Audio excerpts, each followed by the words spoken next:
नमस्कार दोस्तों, एक नगर में 13वीं का भंडारा चल रहा था। उस 13वीं में नाते रिश्तेदार बहुत सारे इकट्ठे हो गए। उन बुजुर्ग की 13वीं में लोग भंडारा खाने बड़ी उत्सुकता से आ रहे थे और बातचीत कर रहे थे, हंसी मजाक कर रहे थे। उसी भंडारे में उन बुजुर्ग की बेटी भी शामिल थी। वो उन लोगों की बातचीत और हंसी मजाक को देखकर सुनकर मन ही मन बहुत ही दुखी हो रही थी और सोच रही थी कि कोई किसी के दुख में भी कैसे हंसी मजाक कर सकता है, पर किससे कहे और किसे मना करे, ये दुविधा थी। इसीलिए वह बाबूजी की तस्वीर के सामने जाकर आंख बंद करके चुपचाप बैठ गई और पहले की बातों को याद करने लगी कि 20 दिन पहले की ही बात तो है। वो रक्षाबंधन पर मायके आई हुई थी। तब बाबूजी कितने कमजोर लग रहे थे और सबके बीच होने के बावजूद उसे लगा कि जैसे वह कुछ कहना चाहते हों। फिर कुछ देर बाद मौका मिलते ही बाबूजी फुसफुसाकर धीरे से बोले कि बेटा, तुम्हारी भाभी हमको भूखा मार देगी। मुझे आधा पेट ही खाना देती है, मुझे पेट भर के खाना नहीं देती। दोबारा मांगने पर कहती है कि परेशान ना करो, जितना देते हैं उतना ही खा लिया करो। ज्यादा खाओगे तो नुकसान करेगा, फिर परेशानी हम लोगों को ही होगी। ये कहते कहते बाबूजी का गला भर आया था। बेटी ये सुनकर सन्न रह गई। फिर बेटी बोली कि कभी आपने मुझे बताया क्यों नहीं बाबूजी।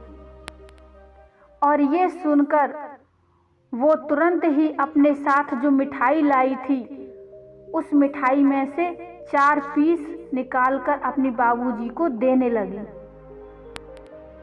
बाबूजी मिठाई देखकर झपट पड़े और जल्दी जल्दी खाने लगे। ऐसा लग रहा था जैसे बरसों से उन्हें कुछ खाने को दिया ही नहीं।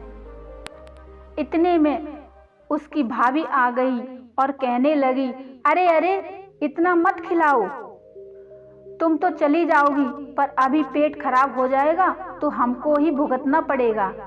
तभी भाभी ने आकर उल्हाना दिया।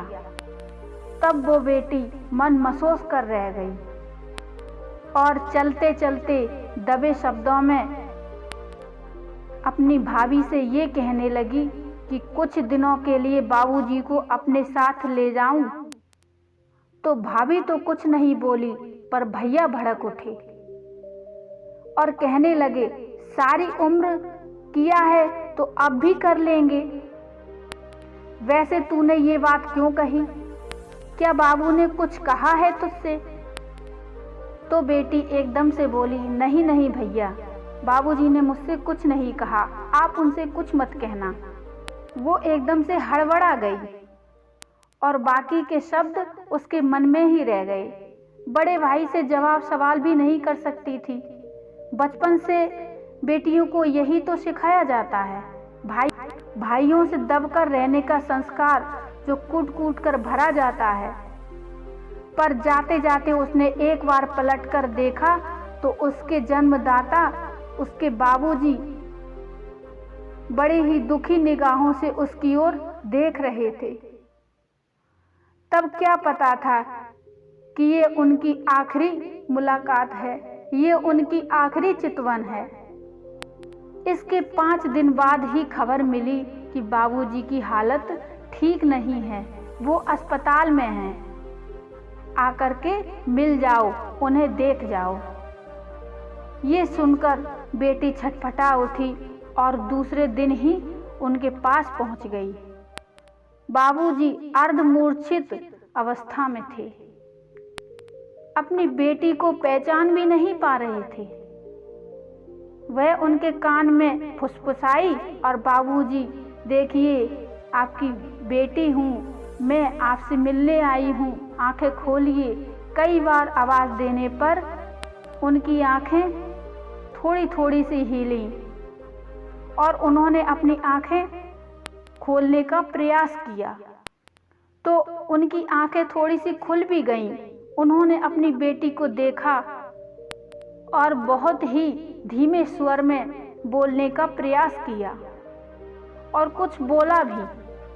अपने बाबूजी की आवाज़ सुनकर वो बहुत खुश हो गई, मानो बरसों के प्यासे को जी भर के पानी मिल गया हो।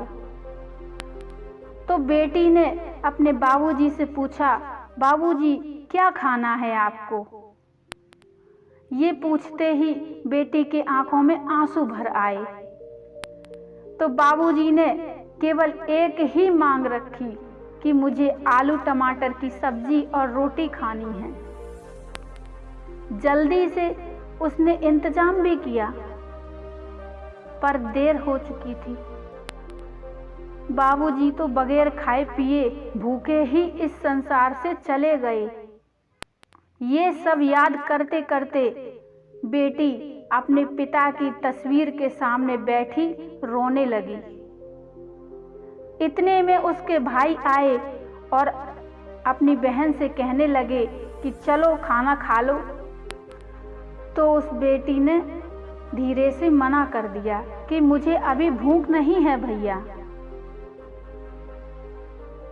तो भैया ने कहा, पहले मान्य खाना खाते हैं, थोड़ा सा ही खा लो। तो वो बेटी कुछ नहीं बोली और चुपचाप उठकर मान्य वाले बिछे आसन पर बैठ गई। थाली में तरह तरह के पकवान परोसे गए। उसकी आंखों से आंसू लगातार बह रहे थे। कानों में बाबूजी के आखिरी शब्द गूंज रहे थे कि मुझे आलू की सब्जी और रोटी खानी है। दोस्तों, ये कहानी बहुत ही भावुक है। मुझे भी कहते कहते मेरी आंखों में भी आंसू आ गए, क्योंकि आज के दौर में यही देखने को तो मिलता है। जिंदा माँ बाप को खाना नहीं खिलाया जाता, लेकिन मरने के बाद अच्छे से उनका भंडारा भी किया जाएगा, उनका श्राद्ध भी किया जाएगा। ऐसे करने से क्या फायदा है? दोस्तों, माता पिता जब अपने बच्चों को पालते हैं तो वो अपना पेट नहीं भरते। वो रास्ते में चल रहे होते हैं और कहीं दोने में प्रसाद भी मिलता है, वो भी घर लाकर अपने बच्चे को ही दे देते हैं। क्या वो नहीं खा सकते? आप सोच सकते हैं, ये सोचने वाली बात है। जब बच्चे होते हैं तो माँ बाप किस तरह से बच्चों को रखते हैं, और वही बच्चे जब बड़े हो जाते हैं, जब उनके भी बच्चे होते हैं तो वो कितना प्यार करते हैं अपने बच्चों को। वो ये भूल जाते हैं कि जैसे मैं अपने बच्चों को प्यार करता हूँ, जिस तरह से मैं अपने बच्चों के लिए जान छिड़कता हूँ, उसी प्रकार से हमारे माँ बाप ने भी हमारे लिए यही किया है। तो फिर क्यों माँ बाप को दुत्कारा जाता है? जो लोग अपने माता पिता की कदर नहीं करते, उनसे भगवान कभी खुश नहीं रहते। दोस्तों, इस कहानी को आगे शेयर जरूर करिए, अपने रिश्तेदारों में शेयर करिए, अपने दोस्तों में शेयर करिए, जिससे इस कहानी को सुनने वालों को कुछ ना कुछ सीखने को जरूर मिले। दोस्तों, आपको ये कहानी कैसी लगी, कृपया मुझे कमेंट में ज़रूर बताइए।